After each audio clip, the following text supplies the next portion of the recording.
Welcome to this evening's meeting. I was going to welcome you to the inaugural meeting of this committee, but I'm just going to pass over to the Chief Executive to make an announcement. Thank you, Leader and members of the committee. In view of the issues that have occurred in respect of the annual meetings of Council and meetings of particularly the Environment Committee last week, since that point, I've asked Hugh Peart, who is the Director of Law and Governance within Harrow, but also importantly Head of the Shared Legal Service for Barnet, to do an urgent review of the Council's constitution and how it's operating post the annual meeting of the Council.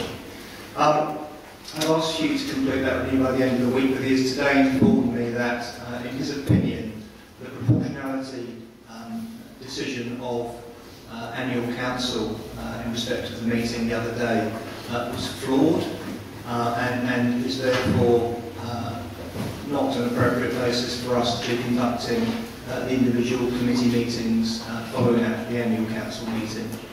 Essentially, his advice is that the way in which that proportionality calculation was done, based on the overall total number of members subject to proportionality, and then applying the proportions between the two parties to that total, was not in accordance with the requirements of the legislation, and rather that calculation needs to be done at the level of individual committees, such that the majority party has a majority on each individual committee.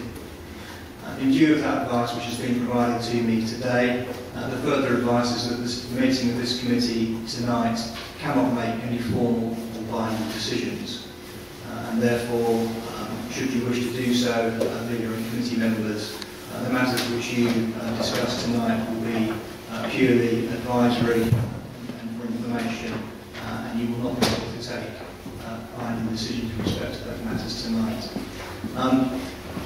Clearly, these matters will need to be resolved in full and appropriate arrangements put in place for the execution of the Council's business, and that will be done for the next meeting of the Council scheduled for the 15th of July. Leader, I'll stop there. Thank you for informing us. It can't be easy for you to say, but it's not easy for any of us to accept either, but we look forward to clarity emerging over the next few days. It has posed a difficulty with regards to tonight, and I'll be guided by members, but I would suggest that we do plough through the agenda and bring out any points if that's agreeable to members present. And I only heard this about half an hour ago, and I have to say I am absolutely astounded that if this advice is correct, that this advice was not given before the last Council meeting. Because what we're effectively saying is any committee that has met already since the Council and any committee that is due to meet before the 15th of July cannot make any decisions because we've now got a disagreement about proportionality.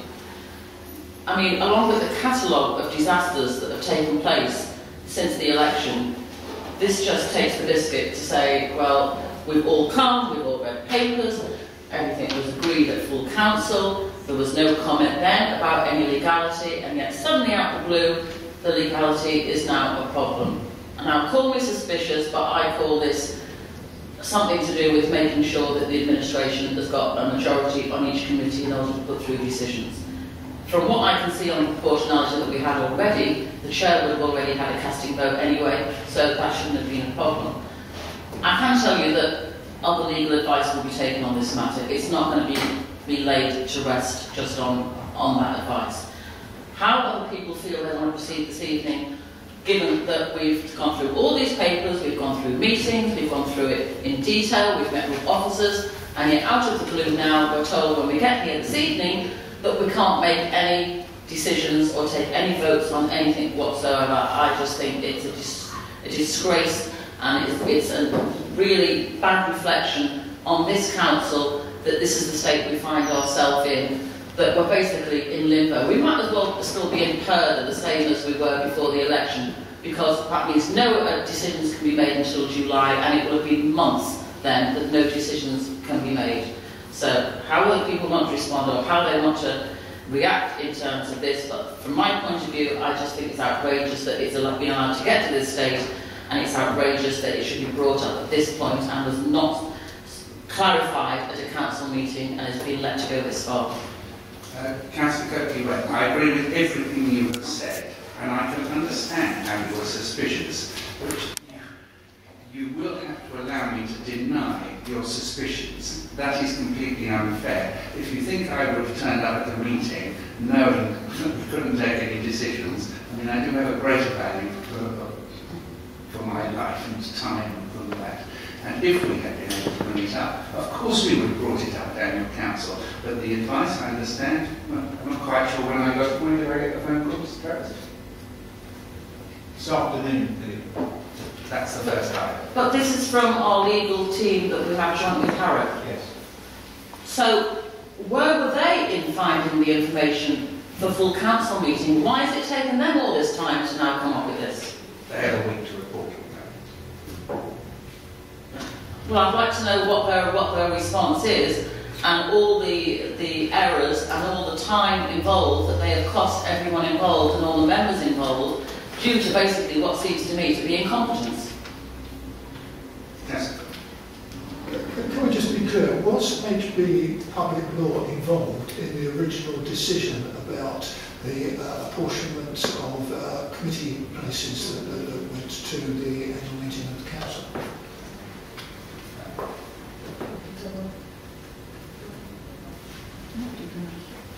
I think what will need to be determined during the review this week is precisely what happened when and who advised on those matters, and I think we'll have to leave it to that review to find out precisely what happened and who did what when.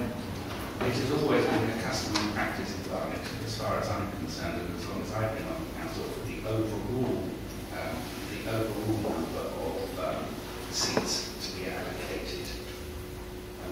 Is that your experience? It's not been done on individual committees, as far as I'm concerned. The law says it should. I'd also be concerned as to what is the penalties for the legal service that we have for providing either late or incorrect advice, which has obviously now resulted in this position. And indeed, if that advice was sought. And if it wasn't, who should have sought it? And by when? Yeah. Because this should just shouldn't be let go, saying, fine, we take it late. People have got to be held to account for late decisions, wrong decisions, for the mess that we find ourselves in. Yep. I couldn't agree more. That's what it was. Chair, surely this is an amazing situation that's arisen. And you don't seem to be suggesting a pass that resolves it, other than it's going to be reviewed over the next week. Are we going to have an extraordinary council meeting to resolve this matter? Are all committee meetings between now and the next council meeting as redundant as this one would appear to be? This is a waste of the council's time, surely. The position at the moment is that the proportionality calculation at annual council is flawed, and I think therefore logically it follows that the committee's meeting in this cycle cannot take legally binding decisions, and that can only be rectified by having a further meeting of council. At present that is scheduled for the 15th of July. And whether or not there can be a swifter resolution of that is a matter that we'll have to consider after this meeting. Given the importance of what's just been announced, I mean, surely discussions need to take place tomorrow about how this is resolved, not in a few days' time, some indeterminate time frame by which time this and other meetings could be redundant and powerless. But Councillor Roberts, I'm sure that you will wish to take legal advice, as we will wish to take legal advice on a party basis, quite apart from the advice that the council will be receiving itself in order to resolve this, and whether that can be done in a day or so, I don't know. I would have thought if Mr. Peart has been given till the end of this week, that's correct, isn't it? If he's been given that, it would be very until then. Well, that was that was the stipulation I gave on Friday. In view of events today, then I think we have to obviously move to resolve these matters as quickly as we can, and clearly not wait until Friday if it can be resolved sooner. I said we've taken the decision needs to be sorted out very, very. Well, of course, so at the end of the day, what is the point of having this meeting? What is the point of any committees meeting between now and when there's the next council meeting, which is effectively just under a month away, another 4 weeks? Because I don't see the point of either officers or us going through hours of discussion if at the end of it we can't vote or agree on anything, apparently. Time is valuable, and I don't see the point of any of us wasting time on discussing and going through things where we cannot make any decisions whatsoever. Unless we are going to go through matters and see if we can resolve something that some of these items can only be referred straight to the first full council meeting. But how? Well, the whole idea is that the people that sit on committees should be able to actually discuss things and debate things and actually take votes on things. If we can't do that, I don't see a point to the meeting. Chair, if the committee is not properly formed, it can't refer anything to full council. Absolutely, absolutely. Well said. But the decision could be taken by full council in any case, because full council can take any decision. Sorry, I just wondered whether this leaves decisions that have been made so far. Where does this leave decisions and committees that have met so far, including the full council and any committees that have met in this cycle? Does this cast doubt on everything that's happened so far? So, full council is not necessarily bound by proportionality. So full council is full council. So full council can make decisions. It's not bound by proportionality. As far as I'm aware, the Environment Committee that I read last week, I don't know how far the proportionality rule applies to that, because I didn't really look into that. But Jessica Farmer, who was our head of legal practice, was at that meeting, and she made a decision on that meeting. So I'm sure she, before making that decision, she would have looked into that. In terms of the meetings that are going to take place, I can confirm that you will be getting back to Travis tomorrow as to the committees, the planning committees that will be sitting this week. So it's not something that's going to drag on to Friday, because obviously the decision has to be made whether those meetings should sit or not sit at all. So he'll definitely be coming back to Travis by tomorrow.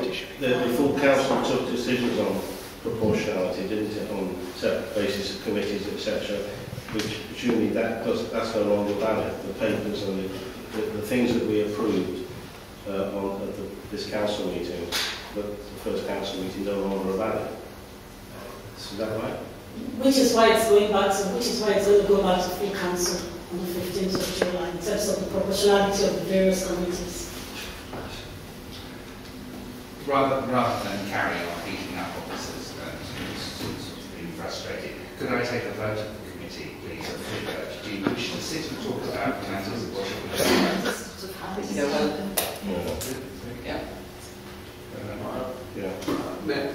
May I just put the case against that if there's any way to discuss these matters while we're on here, there are some matters that are, there is an ambitious timetable, particularly for Red Cross Cricklewood, on the agenda tonight. There is an invitation to vote on whether to have pre-qualification questionnaire to be issued in July, and then a tendering process to take place. And, I mean, no one wants to see that backed up.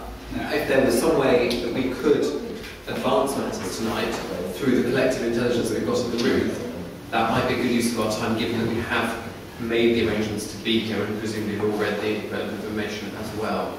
It's just, I don't have the answer to that, but I understand the points that you've made, but we still, no matter what we do, we can't take any vote or make any decisions. So anyone, if they want clarification, can meet with officers to get clarification. But as a committee, apparently we cannot make a single decision. So it would not speed up the process of getting a partner or anything else that's on the agenda.